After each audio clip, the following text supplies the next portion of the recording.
हमको तो पूरा 5,000 मिला है, आपको कितना मिला? हमको भी पूरा 8,000 मिल गया है। चलो अच्छा है, इस बार मकान मालिक को किराया समय से दे देंगे, खुश हो जाएगा। बड़बड़ाता रहता है जब देखो। गिन लेते हैं एक बार दोबारा बताएंगे आप लोगों की कितनी तनख्वाह? साहब आपको तो पता होना चाहिए। हमारी बहन का 5,000 पकड़ो और हमारा 8,000 महीने का जो बनता है साहब। हाँ साहब, इतने ही पैसे में यहाँ की जो मैनेजर मैडम है वो हमको नौकरी पे रखी है। 8,000 और 5,000, आपको यकीन है आपकी तनख्वाह इतनी है दोनों की? साहब इसमें यकीन वाली क्या बात है, 8,000 ही मिलते हैं हमको और हमारी बहन को 5,000। अच्छा सुनिए मेरी बात, अभी आप अपने घर मत जाइएगा, मैं आपको अपने कैबिन से आवाज़ दूंगा, तो मेरे कैबिन में आइएगा एक बार। हाँ जी ठीक है साहब। कहाँ हुआ, काहे बुला रहे हैं? तो हम पूछ रहे हैं, कुछ गलती की तुम? नहीं जी सर, आपने मुझे बुलाया? ना कितना उनके हैंड में देती हैं वो बताइए मुझे एक बार। वो सर जो मेड है उसकी सैलरी 10,000 है और जो गार्ड है उसकी 12,000। सुनिए आप लोग अंदर आइए जरा।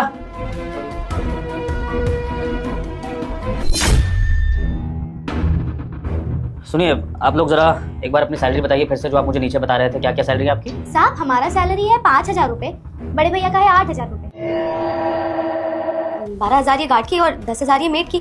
मुझे नहीं पता सर, ये दोनों मिलके झूठ क्यों बोल रहे हैं। जरूर मेरी जॉब खाना चाहते हैं इसलिए ऐसा कर रहे हैं सर। पता नहीं ऐसा क्यों कर रहे हैं सर। एक सेकंड सर, मुझे अभी याद आया। वो सर इन दोनों ने ना एडवांस लिया था मुझसे, पता नहीं क्या काम था इन्हें, तो मैंने इनको पैसे दे दिए थे तब, इसलिए इस महीने की सैलरी में से मैंने काट लिए थे वो पैसे।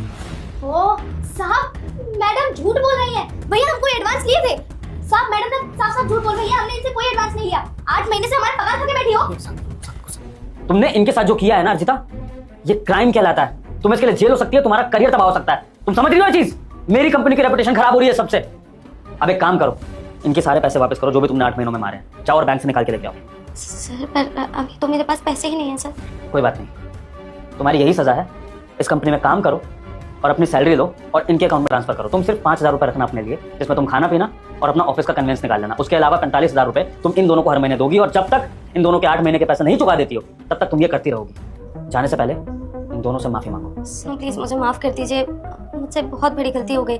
आज के बाद कभी ऐसा नहीं होगा मुझसे, सॉरी। जाओ भी बैंक में जितने भी पैसे पड़े हैं 10-20 हज़ार है जितने भी, निकाल कर लाओ और इनके हाथ में रखो। कम से कम इस महीने की सैलरी इनको पूरी मिले। जाओ। Sure sir. फाइल रख दो यहीं पर, काम हम बाद में करना।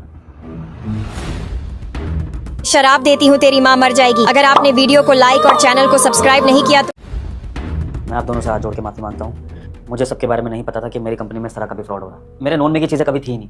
मैंने तो भरोसा करके अपने मैनेजर को जिम्मेदारी दी कि वो स्टाफ को सैलरी दे दे ताकि आप लोगों को दिक्कत ना हो। मैं आपका बैंक अकाउंट खुलवा देता हूँ और फिर उसमें डायरेक्ट सैलरी डाल दिया करूँगा ताकि इस तरह का फ्रॉड दोबारा इस ऑफिस में ना हो। आप अभी घर में जाइएगा, ये मैनेजर आएगी अभी, मैं इससे जितने भी पैसे इसके पास है मैं आपको दिलवा दूँगा। शुक्रिया साहब।